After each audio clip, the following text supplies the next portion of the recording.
Bismillahirrahmanirrahim. Assalamualaikum warahmatullahi wabarakatuh. Innal hamdalillah nahmaduhu wa nasta'inuhu wa nastaghfiruh wa na'udzu billahi min shururi anfusina wa sayyiati a'malina. May yahdihillahu fala mudilla lahu wa may yudlil fala hadiyalah. Wa asyhadu an la ilaha illallah wahdahu la syarikalah wa asyhadu anna Muhammadan abduhu wa rasuluh. Allahumma shalli ala nabiyyina Muhammad wa ala alihi wa man tabi'ahum bi ihsan ila yaumiddin.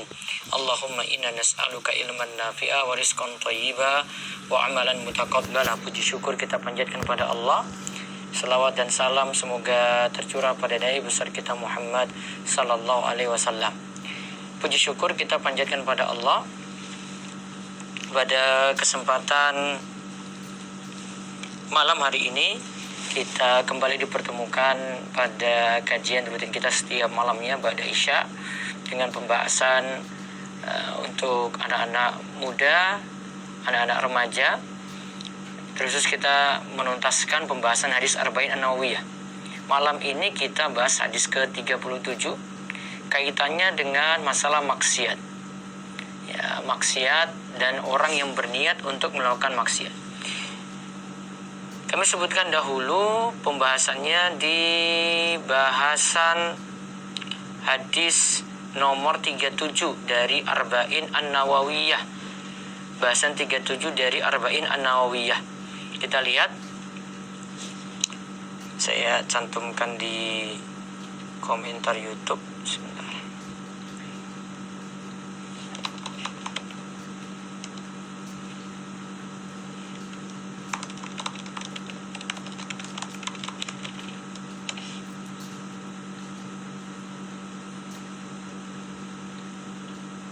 Terus nanti kita akan singgung tentang ikhwan KW.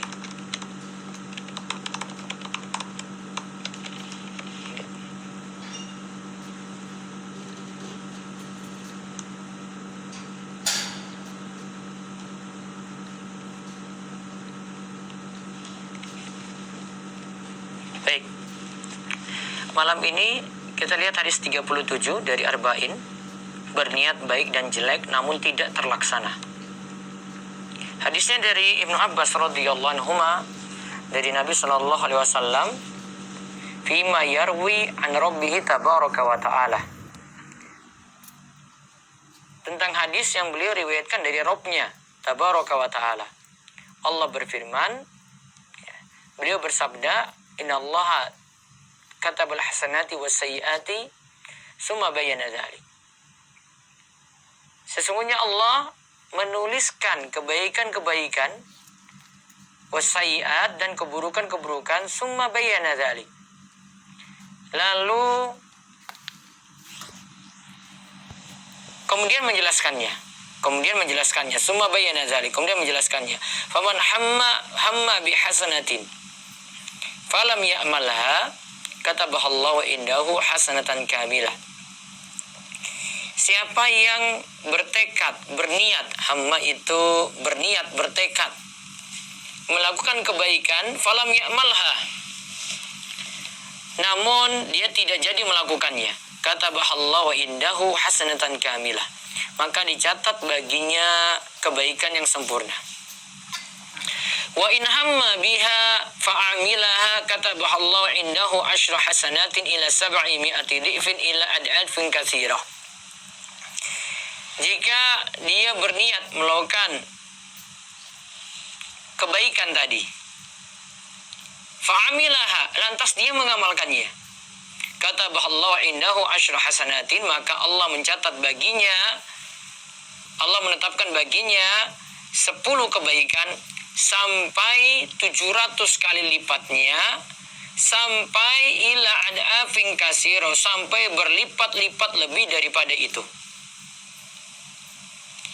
Wa in hamma bi sayyi'atin falam ya'malha katabahallahu indahu hasanatan kamilah. Namun jika dia itu berniat, bertekad untuk suatu yang jelek, pada kejelekan, falam ya'malha, lantas dia tidak jadi melakukannya karena takut pada Allah, katabahallahu indahu hasanatan kamilah, dicatat baginya kebaikan yang sempurna. Wa in hamma biha fa amila kataballahu sayyi'atan wahidatan.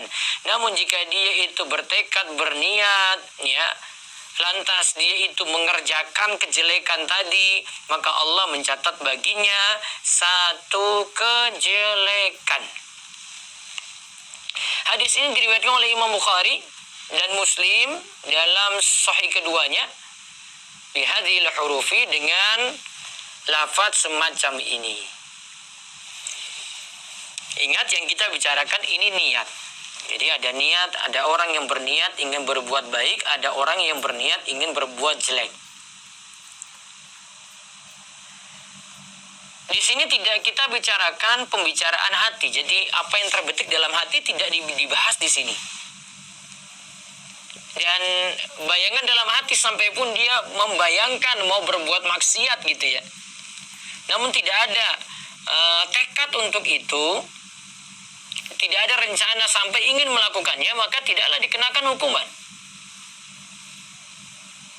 Sehingga pembicaraan hati di sini tidak disebut hamma. Yang dimaksud dengan hamma itu adalah bertekad untuk mengerjakan, akan tapi datang kemalasan, lantas ia tidak melakukan. Seperti ini dicatat kebaikan yang sempurna.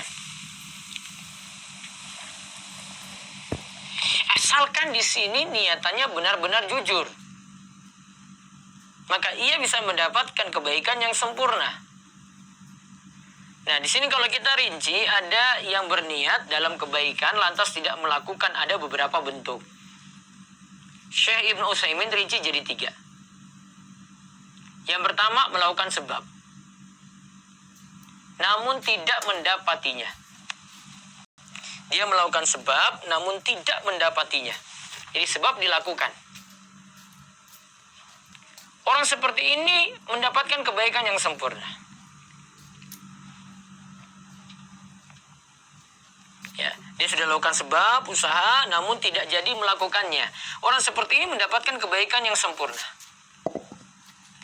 Lalu yang kedua, sudah punya ham dan azam, sudah punya niat dan tekad, namun ditinggalkan karena ada yang lebih afdol.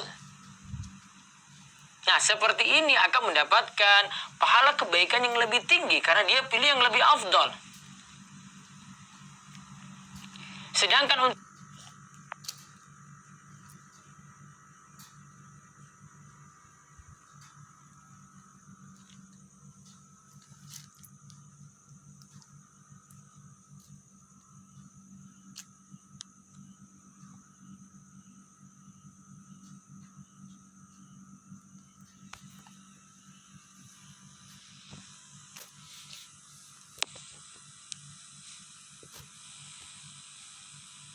katakan kebaikan sempurna, namun niatnya sudah dicatat di situ.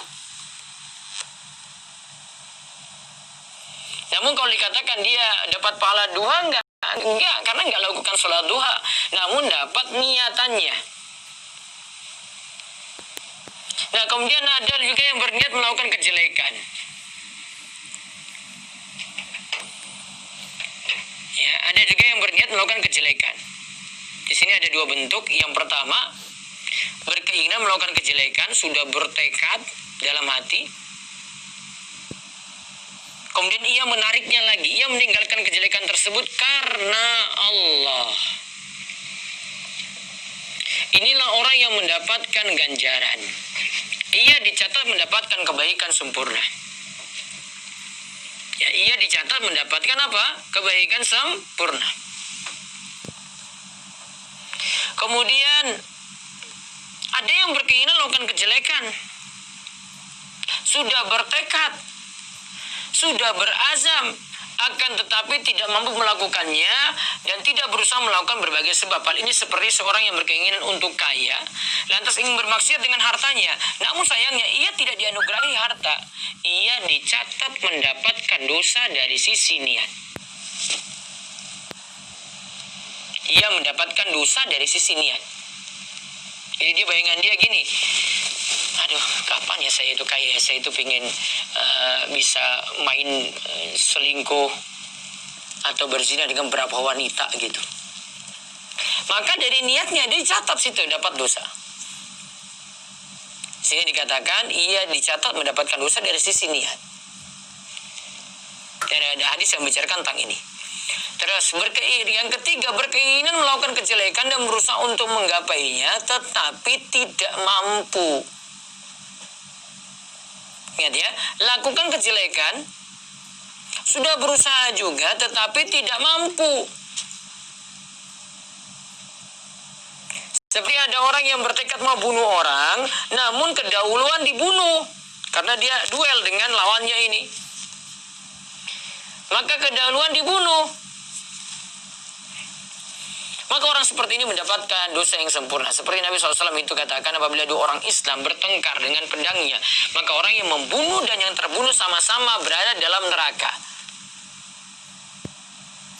Yang membunuh jelas kan? Kok yang terbunuh juga? Karena dia kalau tidak terbunuh dia juga bisa bunuh pula. Kemudian ada juga yang bertekad melakukan suatu kejelekan kemudian menjauhkan diri darinya. Bukan karena Allah, bukan karena tidak mampu. Maka seperti itu tidak diberi pahala karena ia tidak meninggalkan maksud karena Allah, dan ia tidak dihukum karena tidak melakukan hal yang mewajibkan mendapatkan hukuman.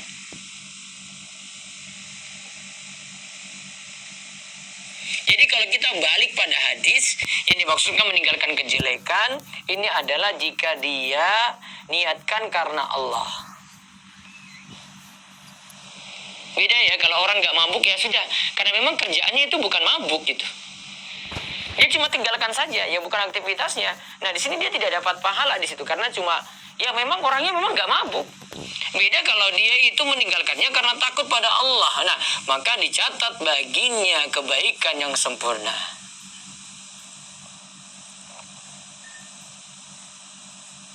Nah faedah bisa kita ambil dari hadis ini. Ingat, kebaikan itu ada tingkatan-tingkatan. Ada yang berniat melakukan kebaikan dan mengamalkannya. Yang bagus nih ya.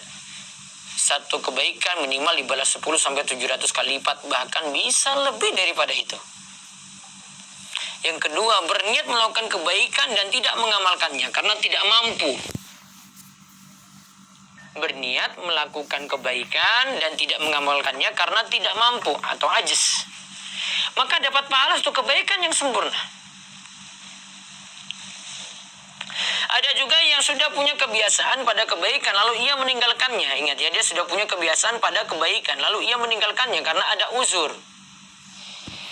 Misalnya karena sakit atau safar gitu. Kalau tidak sakit dia pergi ke masjid. Namun ini karena sakit dia tidak bisa pergi ke masjid, maka ia dicatat mendapatkan pahala yang sempurna. Juga ada tingkatan yang jika ia berniat bertekad namun tidak mengamalkannya dan tidak diakhirkan atau tidak diundur, bukan karena ajas, bukan karena tidak mampu, dan bukan karena uzur, Allah catat baginya satu kebaikan yang sempurna. Jadi di sini dia bertekad namun tidak mengamalkannya dan tidak diakhirkan atau tidak diundur, bukan karena ajas dan bukan karena uzur, Allah catat baginya satu kebaikan yang sempurna karena sudah berniat. Kemudian kejelekan juga ada 4 tingkatan. Ada yang berniat melakukan kejelekan dan mengamalkannya, maka dicatat satu kejelekan. Maka seperti yang dijelaskan kemarin, ingat, kejelekan cuma dibalas satu. Kalau kebaikan itu 10-700 kali lipat. Maka kalau kita banding-bandingkan, harusnya kita punya kebaikan lebih banyak dong. Lalu berniat yang kedua, berniat melakukan kejelekan dan akhirnya meninggalkannya karena takut kepada Allah. Nah, ini yang dimaksudkan dalam hadis, maka dicatat baginya satu kebaikan yang sempurna. Lalu ada yang ketiga lagi, berniat melakukan kejelekan dan meninggalkannya karena tidak mampu, maka dicatat baginya satu kejelekan. Berniat melakukan kejelekan dan meninggalkannya karena tidak mampu, maka dicatat baginya satu kejelekan. Karena sebenarnya dia mau lakukan, namun karena tidak mampu. Sebenarnya dia mau merokok, namun karena tidak mampu. Sebenarnya dia mau minum miras, namun tidak mampu. Sebenarnya dia mau pacaran, namun tidak mampu. Maka dicatat baginya satu kejelekan.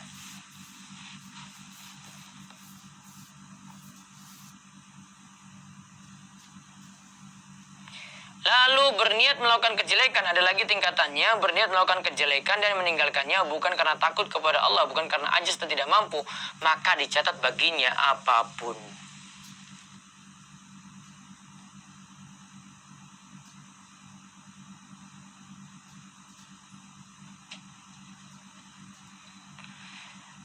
Nah, kalau kita lihat lagi faedah yang lainnya, ini menunjukkan rahmat Allah begitu luas. Ini juga menunjukkan bagaimana pengajaran dari Nabi SAW, dan lihat, ini juga menunjukkan berlipat-lipatnya pahala kebaikan. Pahala kebaikan itu minimal dibalas 10 sampai 700 kali lipat, tergantung kita lakukan pada waktu tertentu, ada kadang pada tempat tertentu yang istimewa, ada karena jenis amalan, misalnya amalan wajib atau sunnah, ada karena pelaku amal, ya.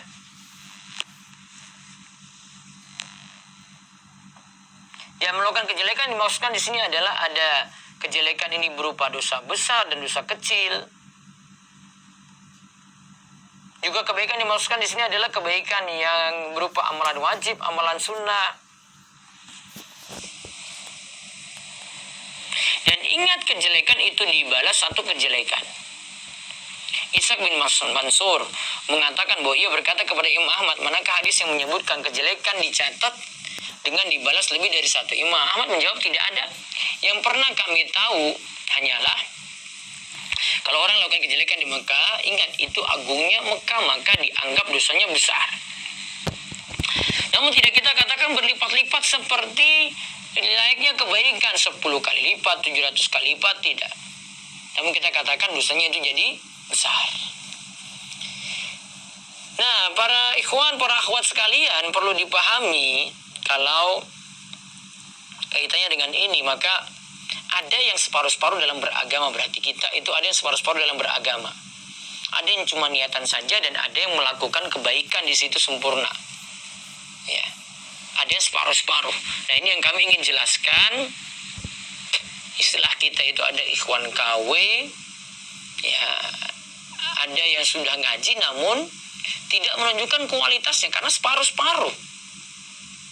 Nah, kami pernah punya tulisan, kami pernah membuat tulisan itu dengan judul Hijrah Belum Tuntas.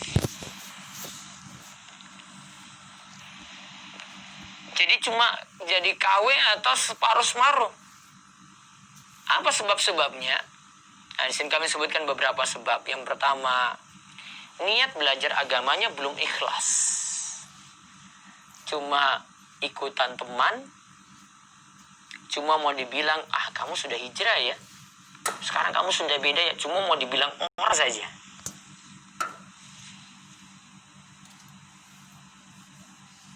Padahal Nabi SAW sudah tekankan, ketika kita bahas hadis Arba'in di bulan Ramadan dulu, hadis Arba'in nomor 1, tentang niat. Kan kita disuruh niat, hijrahnya karena Allah. Ya, dan ada juga niat hijrahnya itu karena dunia dan wanita yang diincar. Akibat dari niat yang gak benar, berbuah juga pada hasil juga yang tidak maksimal. Namun kalau seorang itu berusaha ikhlas, coba lihat kata para ulama, mereka selalu katakan, makana lillahi yabqa. Segala sesuatu yang ikhlas karena Allah itu pasti langgeng, pasti kekal. Terus apalagi sampai dia jadi ikhwan KW atau hijrahnya itu belum tuntas karena belajar agamanya tidak dengan guru. Cuma penyimpulan dari buku sendiri, cuma penyimpulan dari status Facebook sendiri, cuma karena melihat gemar, cuma melihat Instagram saja, tidak pernah mau belajar. Tidak mau berada dalam majelis ilmu. Juga karena sebab yang ketiga, tidak mengambil ilmu agama dari guru yang benar. Atau dia punya prinsip, ambil dari si A, Ustadz A, ambil dari B, Ustadz B, ambil baiknya, buang buruknya. Padahal sudah diingatkan oleh para ulama dulu.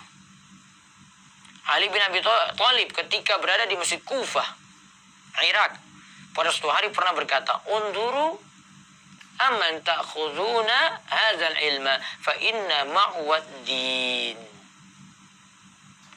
Lihatlah dari siapakah kalian mengambil ilmu ini. Karena ia adalah din. Ilmu ini adalah din. Ilmu ini adalah agama. Maka tidak ambil dari sembarang orang. Bukan punya prinsip ambil baiknya, buang buruknya. Emangnya kamu bisa memfilter Emangnya bisa menyaring bagi orang awam, bagi pemula gitu. Emangnya kalau ada yang syubhat, ada pemikiran yang rancu, kamu bisa nyaring itu. Padahal kamu gak punya filter. Akhirnya jadi ikhwan KW tadi. Ada lagi sebabnya yang keempat, tidak mendalami akidah terlebih dahulu. Akidahnya gak kuat, manhajnya amburadul. Aisyah itu katakan, coba perhatikan surat-surat dalam Al-Quran itu awalnya tentang masalah iman dulu, tentang surga dan neraka. Itu ada dalam surat-surat mufassal, surat-surat pendek. Sehingga apabila manusia telah mantap dalam Islam, maka turunlah ayat halal dan haram. Akidah dulu berarti. Hal haramnya nanti menyusul. Bukan yang diturunkan oleh Allah itu tentang halal haram dulu. Kalau halal dan haram dulu, maka iman belum kuat. Maka Aisyah katakan seandainya pertama kali turun itu adalah tentang larangan minum khamar, tentu kami masih lanjut minum khamar. Kalau larangannya adalah tentang berzina, yaitu dilarang berzina, tentu zina masih akan terus ada. Maka karena Nabi SAW tahu prioritasnya, yang dikuatkan itu apa? Maka ikhwan akhwat, ya, ada remaja, anak muda yang dengar ceramah malam hari ini, belajar baik-baik itu akidah dan manhaj dulu. Dan ini lebih dipentingkan nantinya. Ya, kebanyakan itu sudah katakan, sudah ngaji apa belum? Sudah. Saya sudah ngaji manhaj salaf, tapi keyakinannya masih campur sana sini. Ditanya tentang Allah ada di mana saja, nggak bisa jawab dia. Atau dia katakan Allah ada dalam batin saya. Padahal sudah sangat tegas ketika Nabi SAW tanyakan pada seorang budak wanita, Aina Allah, di mana Allah? Fis sama, di atas sana. Jawaban tegas ini. Kalau ngajinya nggak benar, nggak mungkin bisa jawab seperti itu. Karena dia tidak dapat kulit, dia cuma dapat kulitnya, isinya nggak tahu. Yang penting saya bisa hijrah, Ustadz.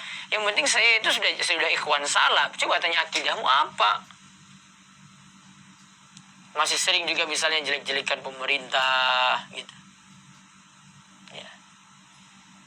Masih sering dia itu nganggap mudah mengkafirkan orang. Ya. Akidahnya kurang di sini. Pemantapan akidahnya kurang. Terus yang cuma tahu cari ilmu namun tidak mengamalkan. Nah, ini juga kita kurang di sini.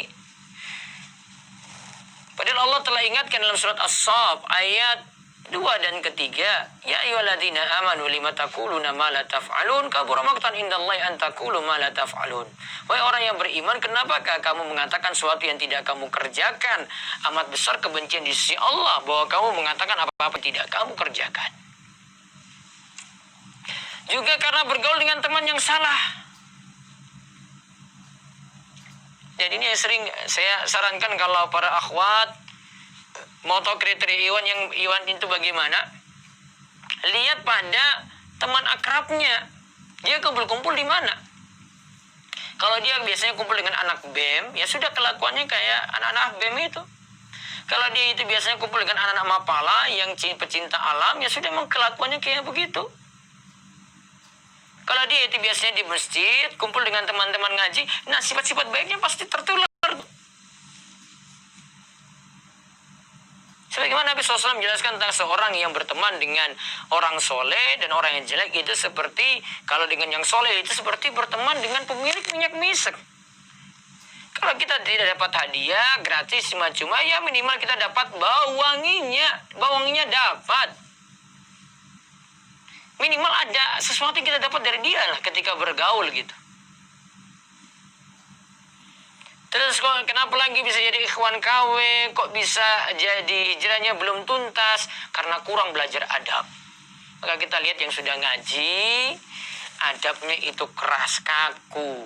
Mudah mengkafirkan orang juga, mudah mentabdikkan orang, mengatakan orang itu bid'ah sana sini gitu.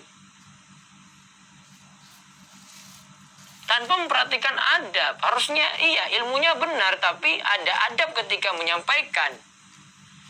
Karena sebagaimana kata para ulama, di antara Imam Malik rahimahullah itu pernah berkata kepada seorang pemuda Quraisy, ta'allamil adaba qabla an tata'allamal ilma. Pelajarilah adab sebelum mempelajari suatu ilmu. Adab, pelajari. Juga kata Yusuf bin Al-Husain, bil adabi tafhamul ilma, dengan menjaga adab maka engkau jadi mudah memahami ilmu. Adab, akhlak itu yang penting. Enggak, kemarin yang kita bahas juga ketika saya singgung tentang cara kriteria milih calon, lihat dari akhlaknya. Sampai kemarin ada yang nanya, Ustaz, ini saya sudah tertarik pada dia tertarik pada saya, enak untuk dilihat. Namun saya dia perokok. Kalau saya sudah nilai perokok, sudah akhlaknya sudah beda ya. Zoom ada masalah, coba dicek.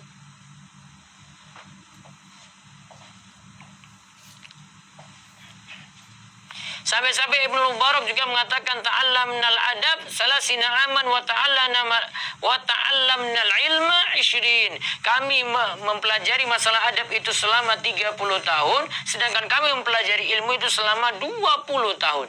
Adab 30 tahun dipelajari. Mempelajari ilmu 20 tahun. Adab jadi prioritas.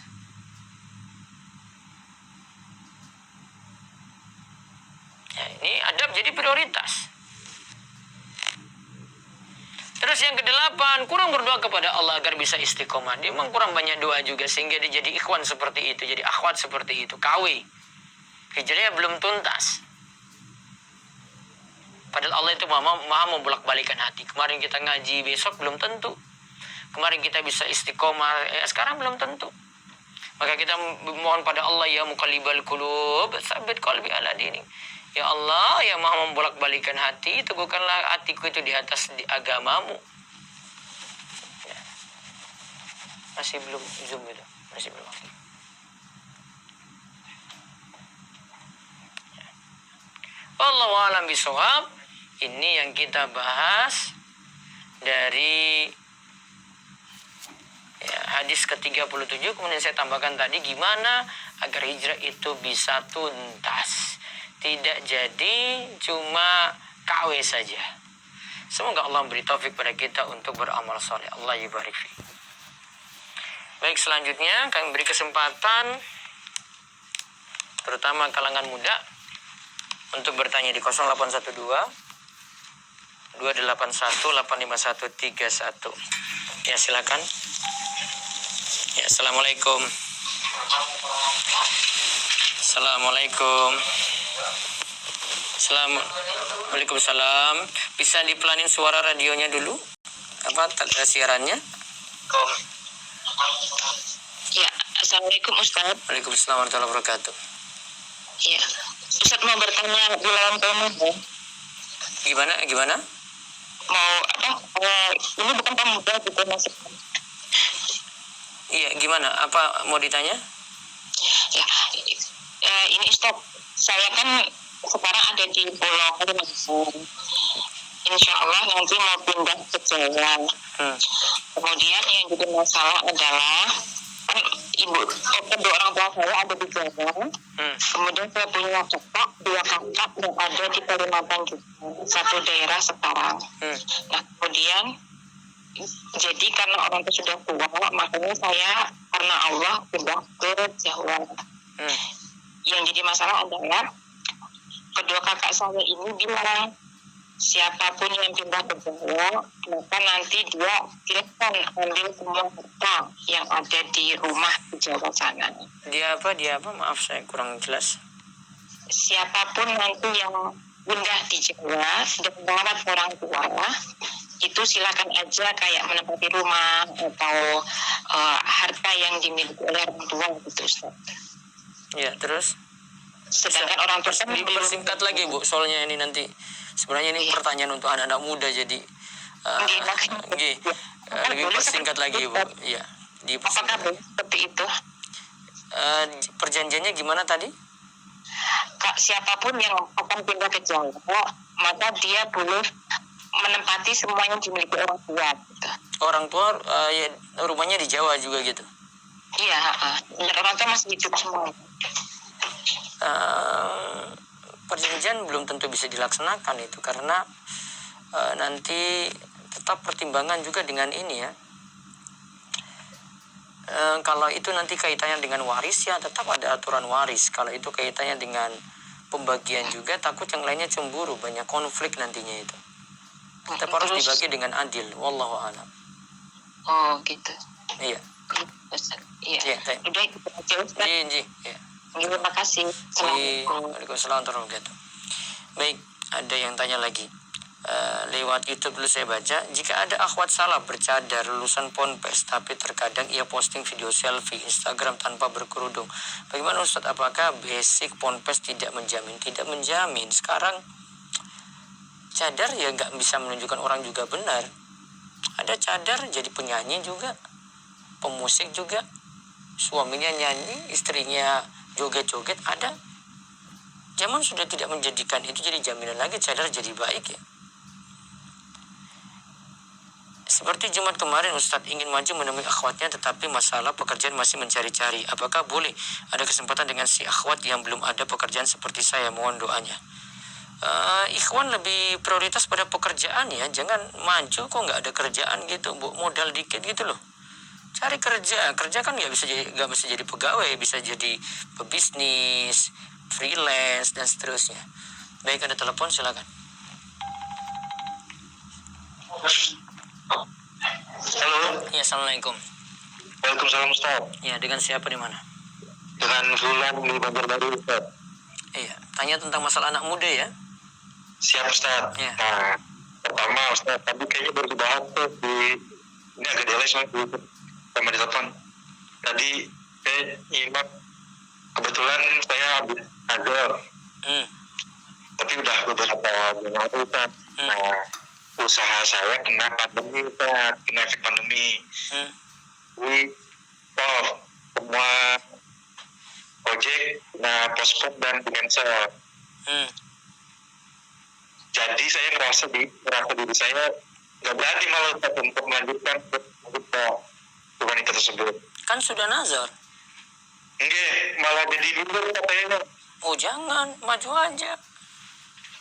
Takutnya gini Ustaz, ini kan saya pasti merasa pengen memuaskan dulu untuk usaha saya kelanjutannya kayak gimana untuk Bismillah, insya Allah akan bantu nanti ya. Oh gitu. Iya, yakin kan di antara yang Nabi SAW itu katakan ada orang yang dijamin dapat pertolongan Allah, di antaranya ada seorang yang ingin menikah untuk menjaga kehormatan diri. Kamu kan ingin menikah, masa nggak yakin? Apalagi sudah punya usaha, mudah-mudahan jadi terbuka nanti pintu rezekinya. Benar itu Ustaz. Cuma terkadang dirasa di dalam hati nih yakinannya kayak kabul. Nanti gimana nih perantaranya, sedangkan saya nih masih punya tanggungan hobi, udah sekolah untuk di pondok. Bismillah, nanti insya Allah bantu semuanya, harus yakin itu ya. Iya, siapa? Iya. Sekarang kamu baru makan hasil penghasilanmu itu kamu makan untuk misalnya kamu manfaatkan untuk dirimu sendiri.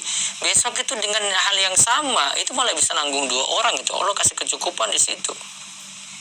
Iya, harus yakin. Iya. Ya, perkuat lagi keyakinannya. Insya Allah Allah mudahkan. Bismillah. Usahanya mudah-mudahan